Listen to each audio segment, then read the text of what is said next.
My God, guys, I cannot even believe what just happened. Welcome to Pure Evil MMA. I'm Evil Eddie from FrontProofMedia.com and MMA UK. Just finishing up the Ultimate Fighter Season 25 finale, Justin Gaethje versus Michael Johnson. And I promised you all, if you tuned in tonight, you're probably going to see Fight of the Year. Fight of the Night, Fight of the Year, Fight of the Month. Give this kid 3 UFC fights. You're going to walk away with 3 Fight of the Night bonuses. Without a doubt, most exciting fight on the card. If you missed it, I really recommend you go back. Check out the replay. It's going to be all going down on my Twitter page. I'll be tweeting out the recap. We're going to be reviewing this night in just a second here. But let's start right from that main event. Justin Gaethje versus Michael Johnson. Going out there, I was shaking. I was literally shaking. So excited. I was looking forward to this fight for the longest time now. I was looking forward to Justin Gaethje coming to the UFC. I interviewed him last summer around this time, and I asked him this question. I was like, you know, there's a lot of people looking at you. You're the champion here at World Series of Fighting. You know, are you ready to move up? When are you going to move up? And he looks at me and goes, what's moving up in MMA? He was like, I get paid a good amount of money here in World Series of Fighting, and not all of the best fighters are in the UFC. And a lot of people out there might disagree with that. Michael Johnson was one of the people that disagreed with that. If you guys remember the press conference that they had, Michael Johnson said, you're fighting over at World Series, the C League. When you step foot over here in the UFC, it's a different story. And you know what? When it comes to somebody who's 17-0 with 14 knockouts, now 18-0 with 15 knockouts, it's hard to say the best fighters are only in the UFC. I mean, the talent level is definitely in the UFC, but there is a lot of great talent out there outside of the UFC. And Justin Gaethje stepping in there tonight. Out of everybody that came over from World Series of Fighting, between David Branch, Marlon Morales, and Justin Gaethje, those 3 fights, the number one fight, or the number one fighter I was most excited about seeing was Justin Gaethje. But I was a little nervous about this matchup. Now, when Marlon got the matchup with Rafael Sunsao, I was like, oh my God. That's the number 2 or 3 ranked bantamweight. What are you thinking? And then again, you're the champion over there. You're Frankie protege. And I kind of got a little nervous for Justin Gaethje as well. But Michael Johnson, if you look at his record, he's only won 1 out of his last 4 fights. But then again, every time he's going in there, he's improving. He knocked out Dustin the Diamond Poirier. That was a very exciting fight that he went in there and finished amazing. So I was a little nervous about Justin. He has a very risky style of fighting, puts his head down, and he moves into you with all of his force. He trains with Josh Cuddlebear Copeland. He also trains with a lot of guys from Fight for the Forgotten. Wow, I'm still shaking here at Pure Evil MMA. I still can't even believe. So let's recap what happened here. In the very first round, I was at the edge of my seat. Going in there, Justin Gaethje was doing a beautiful job just scrapping with them, breaking them down with those leg kicks, really hurting Michael Johnson. But Michael Johnson's such a technical fighter. Every time they would get in the center of the octagon, he would open Justin up, and he rocked him a couple of times there. I really thought Justin Gaethje was going down a few times in that fight. But make no mistake about it, Justin Gaethje had his moments as well in the first round. But as we got to the end of the first round, with just 10 seconds left, it looked like it could have been all over at any second for Justin. Somehow he made it through the first round. I started screaming at the top of my lungs. The city was, I probably set a couple fucking car alarms off with how loud I was screaming. My dogs were scratching at the door to get out of here because they thought something traumatic was about to happen. They had no idea what I was watching on the TV, and I wish they could have. Absolutely amazing going into the second round. I was at the edge of my seat. Twitter's going absolutely crazy right now. And we have some winners to announce in just a minute here for Pure Evil MMA Pick'em. Going into that second round, Michael Johnson put a lot in that first round. He got really tired. Justin Gaethje, you can tell he was equally as tired, but was able to make the adjustments. A lot of people don't like how he covers up and like takes a lot of the shots. He eats a lot of shots. It's no mystery. He does this in every fight. His last fight in World Series of Fighting, he ate, I think, 85% of the shots. If you don't believe me, go back and watch it. It's free on YouTube. That's just his fighting style. It's very risky. And he knows, he even said it. At some point, I'm going to get knocked out. That's just the way it is. But this kid's got such heart. He was able to make the adjustments in the corner. Stuck to the leg kicks. Kept going to the body. Kept covering up. and just kept pushing forward, pouring the pressure on. Michael Johnson had nothing left in the gas tank, and then there was one point where Michael Johnson collapsed to the octagon. Justin Gaethje looked at him, and I've seen this before in a couple of Justin Gaethje's fights. He'll look at his opponent and be like, he's done. Call the fight. Big John McCarthy was not having it. He thought Justin Gaethje was just as done as Michael Johnson was. Justin Gaethje was like, all right, I got to pour it on right now. Goes up to Michael Johnson, gets him up against the cage, and just starts laying into him and finishes him in the second round. The second round. If you guys look at my prediction here, let me pull up the prediction page. I was going for Justin Gaethje with a TKO round 4. He does it in 2. Absolutely amazing. I mean, if this went to the third round, these guys were exhausted by the second round. And I do have to criticize Michael Johnson a little bit. He took the risk, and he said he wasn't going to be taking the risks. He wasn't going to stand and trade. That wouldn't be a smart thing for him to do, but he did. And he paid for it. But what are you supposed to do when somebody's coming at you like that? Just pouring it on. Justin Gaethje, there's a lot of people out there that criticize the way that he fights. But he's undefeated. And out of 18 fights now, 15 of them he's finished by TKO or knockout. And now he steps foot into the UFC, and this is going back to what Michael Johnson said at the presser. You fought at World Series of Fighting, the C League. Octagon jitters, no. Not for Justin Gaethje. He did big things tonight. I was absolutely blown away. Oscar, what do you got in your mouth? What is that? Oscar, what is this? Look at this. Oscar, I don't even know what this is. What is this, catnip, bro? What are you chewing on, catnip? It's like a tea bag, bro. Stay away from that. That's no good. Oscar was literally traumatized here with me, guys. He thought something was going down. There was like parental abuse or something going on. He thought I was going to hit him. I would never hit my dog, but I was screaming at the top of my lungs in this fight. What did you guys think about this? Let me know on Twitter at Pure Evil MMA and Evil_Echo. That's EVIL_ECCO. Who's next for Justin Gaethje? I mean, Michael Johnson, he's ranked up there. I think he's ranked 5th. He's ranked 5th in that division. The lightweight division is stacked. There's a lot of opponents I would love to see. And like I said, I was a little nervous about this. These two were trading, going at it. Justin Gaethje was rocked a few times. How he recovered, I have no idea. But Michael Johnson was just exhausted. And he just kept eating uppercut after leg kick, body shot, elbows. And Justin just kept coming forward. And that's what won the fight. Michael Johnson was just exhausted and couldn't take any more of the punishment, making Justin Gaethje's possible fight of the year. I'm calling it right now. That was the most exciting fight in the UFC I saw this year. Am I wrong? Name one more fight right now in the UFC that you can remember that was that exciting. And if you do, at least name me one debut fight that was that exciting in the history of the UFC. Name one. Name one debut that was exciting as that. And for somebody to come over from World Series of Fighting to get the main event and to just go in there and do what he did, it was absolutely amazing. Justin Gaethje's TKO via knees and exhaustion, I'd have to say. Let's take a look at the other fights on this card. Of course, we had Diego Lima going up against Jesse Taylor. Now, Jesse Taylor, he ruined his shot. For those of you guys that don't know, both these guys were on The Ultimate Fighter before.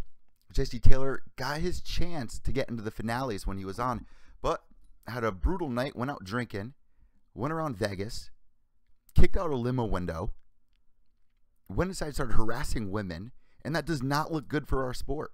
How many of us out there, especially us media people, that try to defend our sport on a daily basis, that it's a violent sport, of course. It's not barbaric. This is the thing. The sport of fighting goes back to ancient fucking history. The #1 sport of all time, in my opinion. Wrestling goes back how far? Come on. This is in our blood to be at the edge of our seat and excited about this because we learned so much from what a man can do when he puts all on the line. And in fighting, in MMA, a lot of people say you're only as good as your last fight. Because that's what people remember.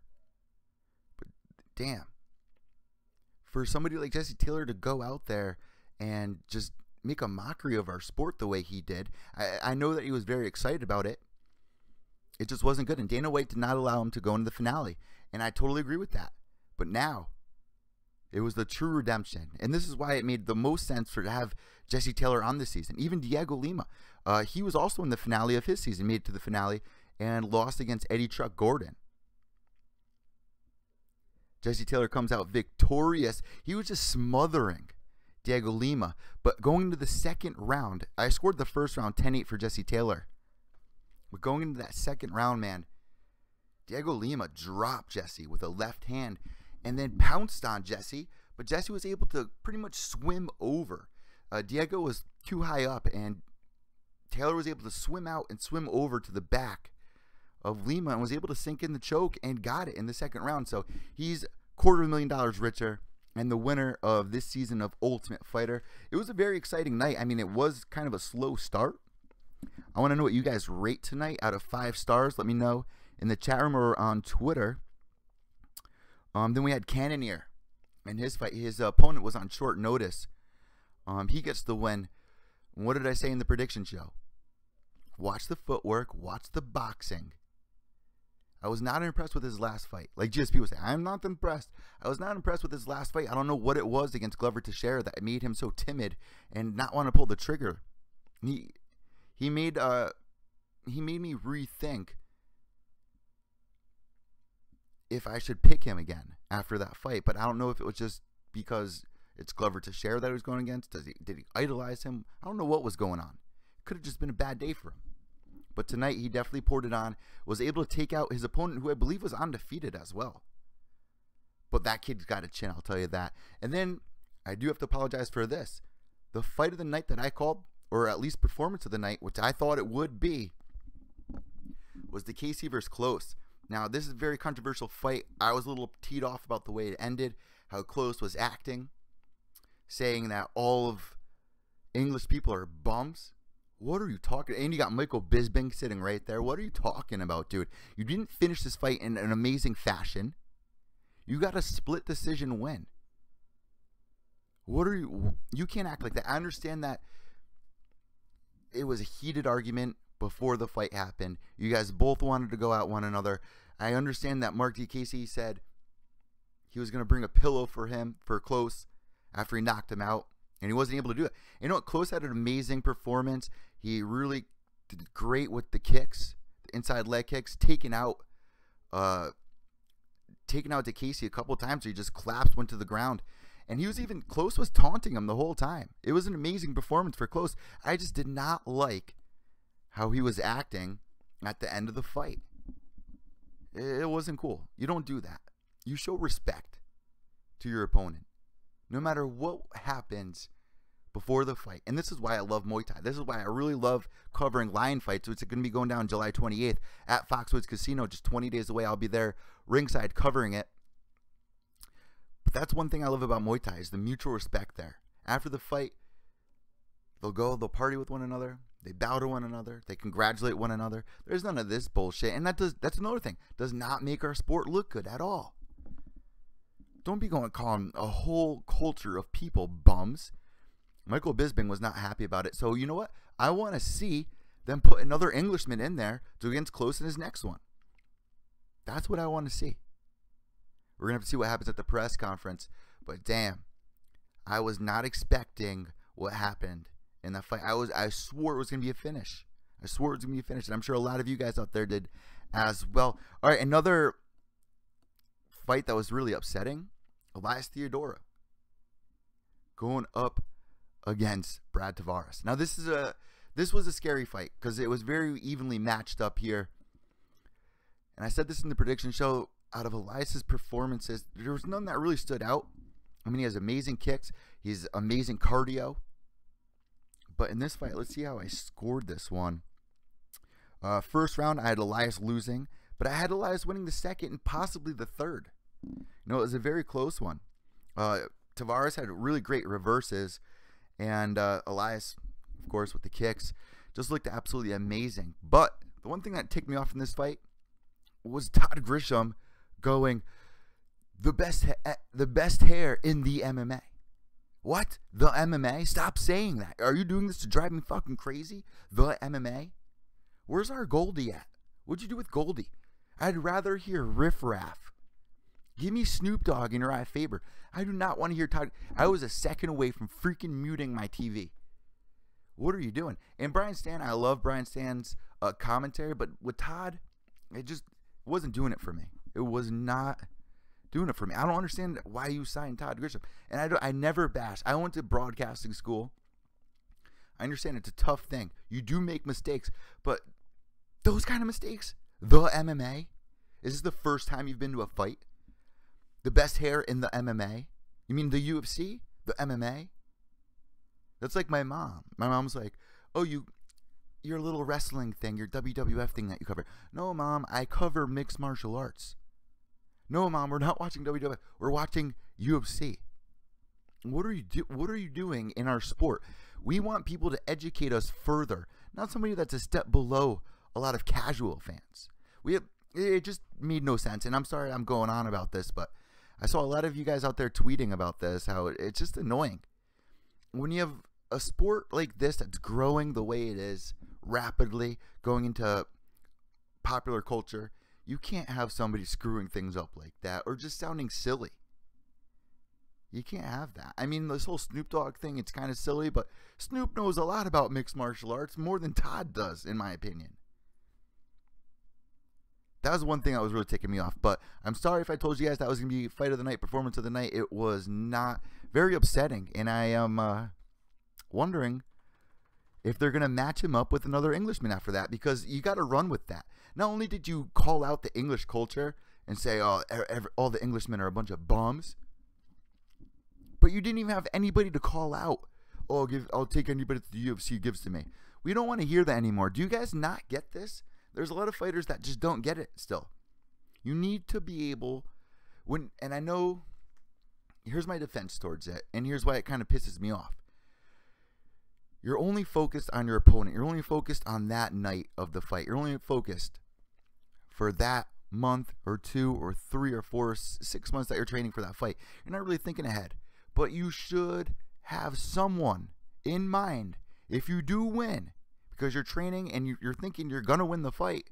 You got to be thinking, what am I going to say when they give me the microphone when I'm in front of millions of people watching from home? I'll take anybody the UFC gives to me. You can't keep saying that, guys. You got to think ahead. You have to. That's what the people want. That's what is going to get people behind you. That's what's going to get people going on Twitter and tweeting out to Sean Shelby or Dana White or whoever to get that matchup for you. You have to plan it out. Now, no love lost for Elias there. No cookie points lost. But this is only a second loss.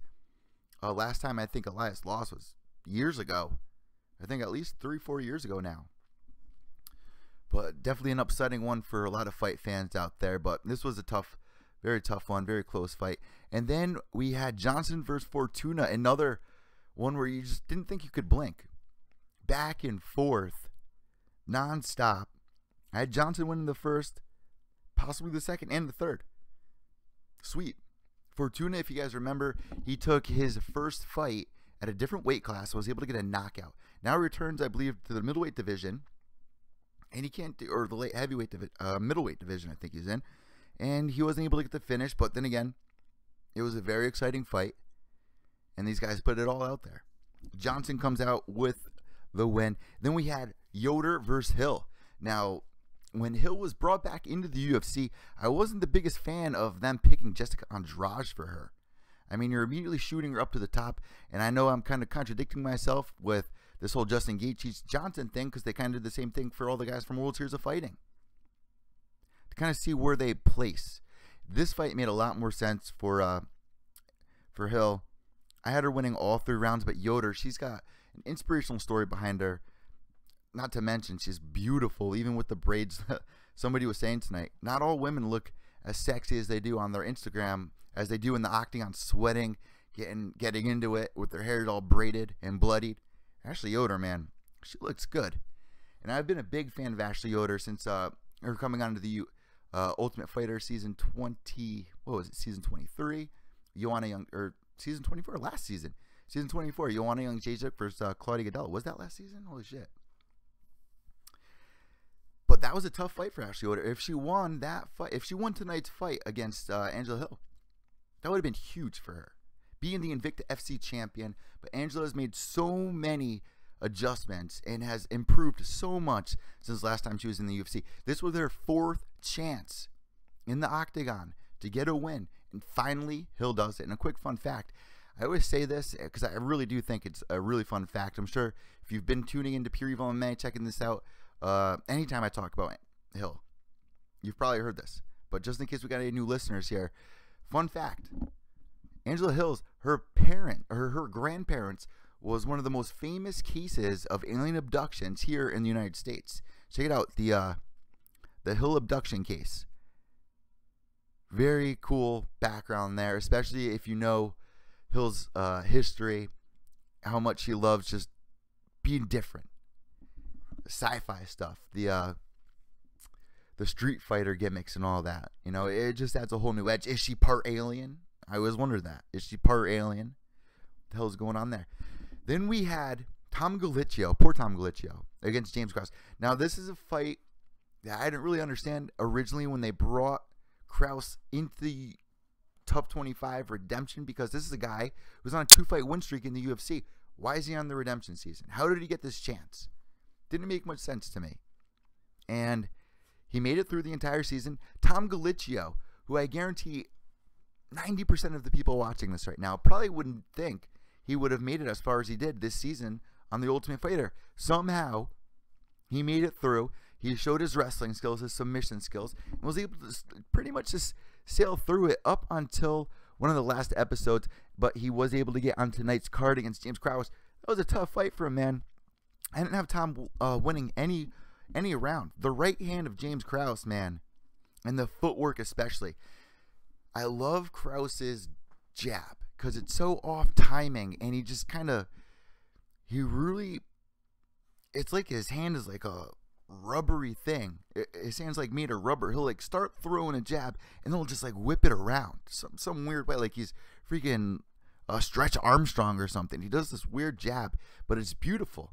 He's really mastered it. And the footwork, everything is coming together for James Krause.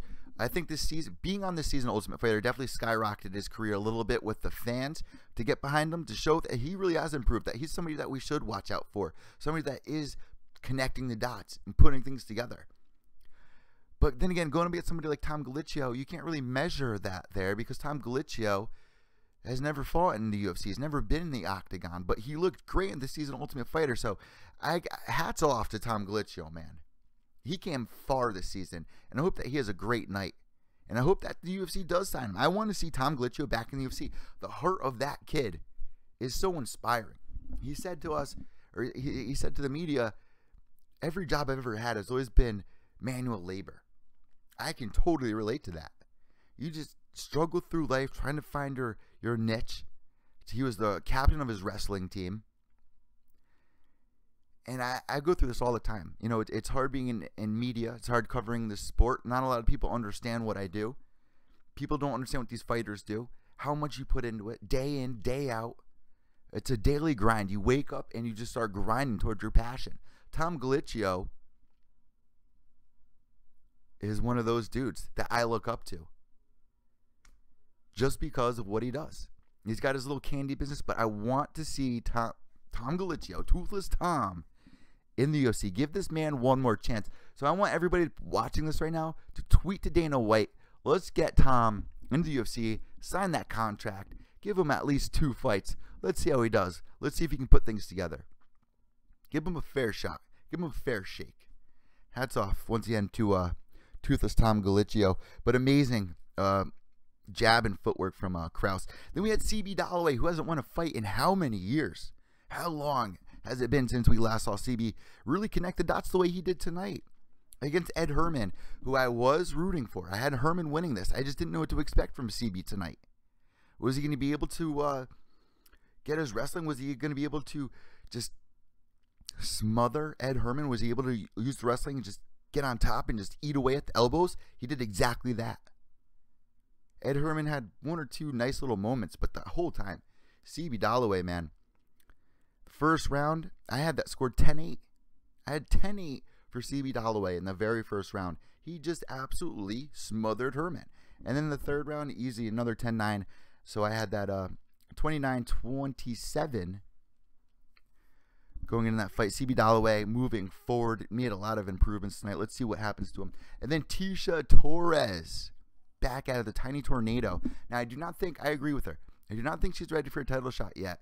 I mean, she had that rematch with Rose Namajunas, wasn't able to finish. Rose is just on a new level right now.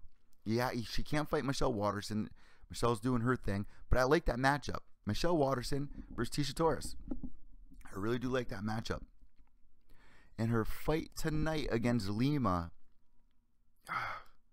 it's just so tough because I don't even think Lima was ranked, was she? I do not think Lima, or you know what, Juliana Lima, is she ranked? She might be ranked, but definitely not as high as Tecia Torres. Tecia has been on such a skyrocket lately. She's engaged to Raquel Pennington, who I gave 2016 Female Fighter of the Year to, top 10 pound for pound. She's on a, 5-fight win streak right now? Looking beautiful. These two, I love it. I love this little tag team, Tecia Torres and Rocky. What a cute little couple there. And Tecia Torres, man, showing us all that she's still got it. She's still improving every day that she goes in there and puts on that hat and just grinds. I love it. Hats off to Tecia Torres as well, getting the win with a submission in round number 2. Really dedicated girl that is. And she dedicated the fight to a teammate who was actually killed in Florida. So that was a true moment there for Tecia Torres. And then, I didn't see the very first fight, but Ishihara, man, he lost via decision to Gray Maynard. And Gray really needed a win really badly. He really did. He has not had the best of luck. I think his last fight was against Ryan Hall, and Ryan Hall, the magician, smothered him just right like a backpack, like Damian Maia style. So he needed the win, but Ishihara, man, I really, hands down, I almost guaranteed that Ishihara was going to win that. He lost via decision. But tonight's, if I was Dana White and I had to give out $50,000, I had to give $100,000 to Justin Gaethje tonight. That was the fight of the night, if not fight of the year, without a doubt. Like I'm still almost shaking thinking about that fight. Edge of my seat. There were a couple moments in that fight where I really thought Justin was actually going to get knocked out. Well, here he is in the UFC, and shit, the level of competition really is that high. He's still using that crazy style that he's got, that reckless, abandoned style. And he finally paid for it. Nope. He survives that first round, 10 seconds left, miraculously. Goes in the second round and just puts Michael Johnson to work. What do you got left? Let's empty the gas tank. He just keeps pushing forward and finishes him. Absolutely amazing. Best debut I've ever seen. And I'm going to ask it again. Is this fight of the year? Name one more fight this year that you've seen in the UFC that was that exciting. If not that, name one UFC debut that was that exciting. Because I can't. I really can't. If you guys want to go check out my interview with Justin Gaethje from a few months back last summer around this time, go check it out, Pure Evil MMA, right here on YouTube. Or if you're listening to this on the podcast, on iTunes, Podbean, wherever you're listening to this right now, make sure you subscribe to our YouTube channel at Pure Evil MMA. Subscribe to our Instagram at Pure Evil MMA. Subscribe to our Facebook, Pure Evil MMA.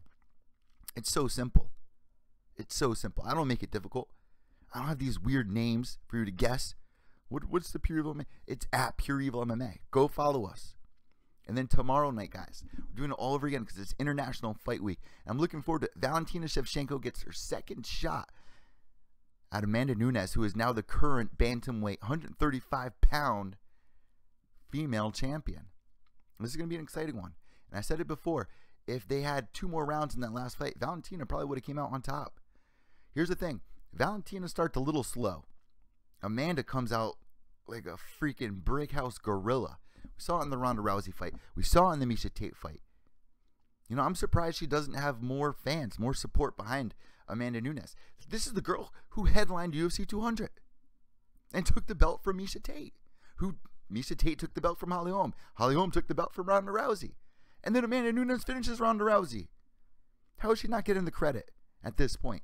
Well, tomorrow night we are going to find out if she is what we want for our female champion, because we were nervous in 2016. That belt was switching hands left and right. We said we need a staple in this division that's going to hold the belt, defend it in amazing fashion. What does Amanda Nunes do? Takes out two of the top performers in MMA, in the UFC, in the MMA, like Todd Grisham. Valentina Shevchenko, then, she's making improvements as well. She's really turned things up, beating Holly Holm. And in that fight as well, Holly Holm had a pretty good first round. But the second, third, fourth, and fifth, you give Valentina 5 rounds and she makes magic out of it. Makes the adjustments that she needs, finds holes in the games of her opponent, and is able to just really fluently, like water, somehow, it's straight art. Fuck Meryl Streep for saying mixed martial arts is not art. If you don't think this sport is art, if you think that this is still a barbaric sport, I want you to watch tomorrow's fight with Valentina Shevchenko. She puts the art in MMA. It's going to be an exciting one. And also Robert Whittaker going against Yoel Romero. Another very exciting fight. That's going to be for the interim belt. Whoever wins that is going to be fighting Michael Bisping. Or are they? Are we still going to see that GSP fight? Let me know what you guys think about tonight. I'm going to rate it right now out of 5 stars. It's a little difficult because it did start a little slow. But towards the end, man, I was at the edge of my seat, especially the way that main event went. I give tonight 4 stars. Giving it 4 stars. Just based, you know what really glued it all together was the main event. I mean, let's see, the Angela Hill fight, that was all right. James Krause versus Tom Galicchio. If Tom won, I would have been at the edge of my seat even more. But, you know, James Krause definitely showing improvements. The one fight that really sticks out, if we had to think about this card at the end of the year, only thing we're going to think about is Justin Gaethje. Just give this kid $100,000 tonight. That's my fight of the night. That's my performance of the night performance. Give it all to Justin Gaethje, man. What an amazing fighter that kid is. Coming in from World Series of Fighting, doing what he did to Michael Johnson. Come on. Nate Diaz didn't finish Michael Johnson. Dustin the Diamond Poirier couldn't finish Michael Johnson. Michael Johnson had a win over Tony Ferguson. You guys remember that? Absolutely amazing. Congratulations to Justin Gaethje. Let me know what you guys think on Twitter at Pure Evil MMA. I am Eve Letty from Pure Evil MMA, frontproofmedia.com, and MMA UK. Behave yourselves. Oh, wait. There's one more thing before I forget, before I sign off. I got some winners to announce, don't I? Let's check out. Ooh, Angela Hill calling out Paige Van Zandt now. What do you think about that? I think that's a perfect matchup. I'd say do that. Do that. Press conference is going down in just a couple of minutes here. But I just got a tweet saying Angela Hill for Paige Van Zandt. I love that. All right, let's see how you guys did for the Pure Evil Army. If you guys want to get down on our UFC Pick'em League, all you got to do is download the UFC Pick'em app, the official UFC Pick'em app, and tweet me. Let me know that you downloaded it, and I'll give you the link, and you could have your chance to have your name announced here on the Pure Evil MMA podcast. Holy shit. No shit. So tonight's winner. All right, I'm going to count it from 5 up. I'm so happy that who won tonight won. All right, so in 5th place, 1,940 points, we got Disturbed MMA. Congratulations. You've been at the top for the past couple of events here, man. Making some good picks, guys. Go check him out. Mean Gene in 4th with 2,065 points. Mean Gene from Mean Gene's Fight Scene. Make sure you guys follow him. All part of the Pure Evil Army. All you got to do is follow me on Twitter if you want to see any of these people and give them a follow. In 3rd, my boy, the General, the Pure Evil Army, Yusuf. Yusuf MMA Kush King. Out from Amsterdam with 2,070 points, stapling 3rd place. Hell yeah, brother. In 2nd, Wicked Ways, our brother Wicked Ways, 1972 with 2,120 points. And in 1st place for the Pure Evil Army Pick'em Hall of Fame, the one and only Minion McGrunion. Congratulations, brother. An amazing night of fights and great picks, guys. Make sure you give me a follow on Twitter, Instagram, Facebook. Give it all. Pure Evil MMA. I'm Eve Letty from Pure Evil MMA, frontproofmedia.com, and MMA UK. Behave yourselves, guys.